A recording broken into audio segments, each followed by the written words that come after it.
Halo teman-teman, Assalamualaikum warahmatullahi wabarakatuh. Kembali lagi di channel Emuklis. Kali ini saya mau memanfaatkan jerami padi yang berserakan di pesawahan untuk dijadikan sebagai kompos. Nah, bagaimana proses dan langkah-langkahnya? Silahkan disimak video ini sampai selesai. Dan jangan lupa untuk like, subscribe, dan aktifkan juga loncengnya. Jika sudah, saya ucapkan banyak-banyak terima kasih. Untuk langkah awal tentu saja kita harus mengambil jerami terlebih dahulu. Dan jerami yang saya ambil adalah jerami yang sudah kering dan setengah lapuk.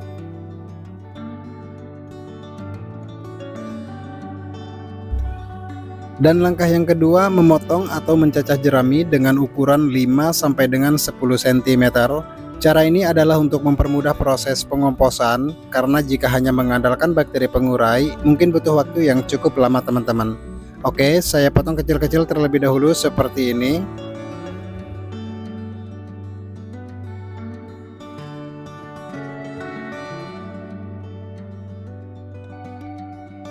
Setelah dipotong kecil-kecil, selanjutnya saya siram dengan bioaktivator yaitu IM4 200 ml atau 20 sendok makan, gula merah 5 sendok makan, dan yang terakhir air secukupnya. Takaran tersebut untuk 20 kg jerami padi.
Nah teman-teman, sekarang sudah tanggal 24 Juli 2024 yang artinya sudah 15 hari lamanya.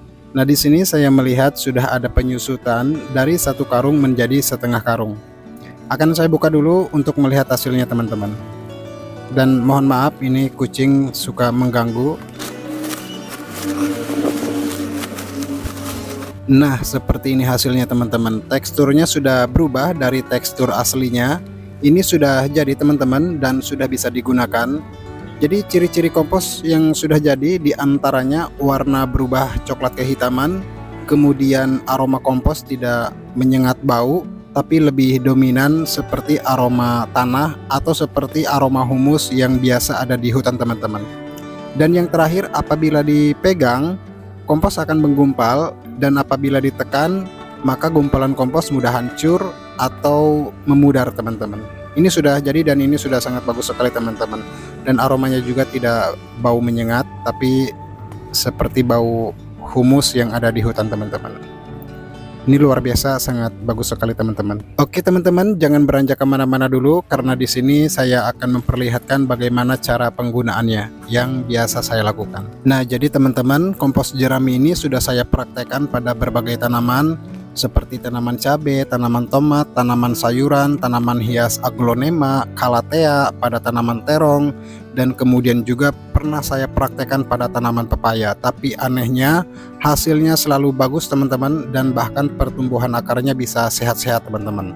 Bahkan sering juga saya menggunakannya untuk menyemai benih teman-teman, dan hasilnya bagus. Oke teman-teman, di sini saya akan mempraktekkan cara penggunaannya yang biasa saya lakukan.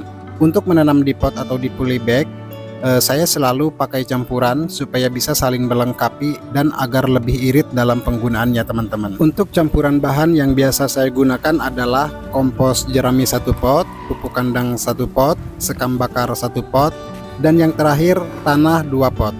dengan perbandingan 2:1, yang 2 adalah tanahnya teman-teman. Perbandingan 2:1 ini biasa saya gunakan untuk proses pembesaran sampai bisa dipanen.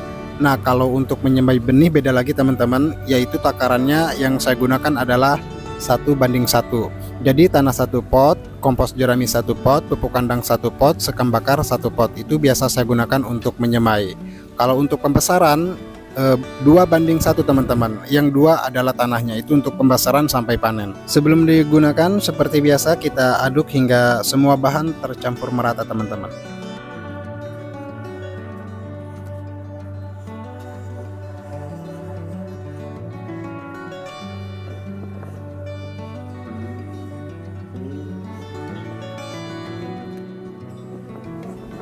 Setelah semua bahan tercampur merata dan hasilnya seperti ini teman-teman. Dari warnanya saja sudah kelihatan sangat subur, gembur, dan poros ya teman-teman. Jadi sudah bisa digunakan untuk menanam di pot atau di polybag. Bahkan bisa juga digunakan sebagai pupuk organik untuk di ladang pertanian. Pada saat menggunakan untuk proses pembesaran tanaman, maka gunakanlah media pot atau polybag ukuran 40 x 40. Dan ini adalah sebagai contoh di mana pada saat menyemai saya menggunakan kompos jerami dengan perbandingan 1:1. Untuk hasilnya teman-teman bisa lihat sendiri.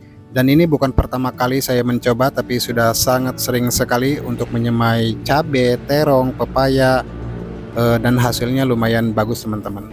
Dan di sini saya akan memperlihatkan bagaimana cara saya mengaplikasikan media tanam atau pupuk organik yang sudah saya buat tadi pada tanaman pepaya.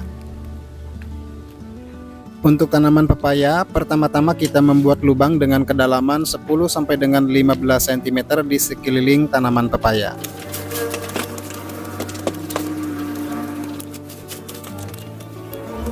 Pembuatan lubang sudah selesai dengan kedalaman 10 sampai dengan 15 cm dan jarak dari batang sekitar 50 cm supaya tidak mengenai akar teman-teman.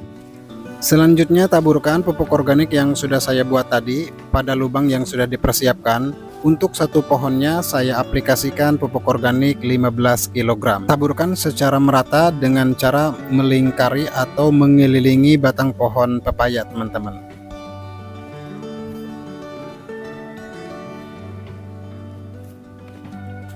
Setelah selesai, kemudian tutup kembali dengan tanah galian. Nah, dengan cara seperti ini maka pupuk organik tidak khawatir terbawa hanyut oleh air hujan dan akan tetap selalu berada dalam posisi yang sama teman-teman, sehingga nantinya mudah diserap oleh akar.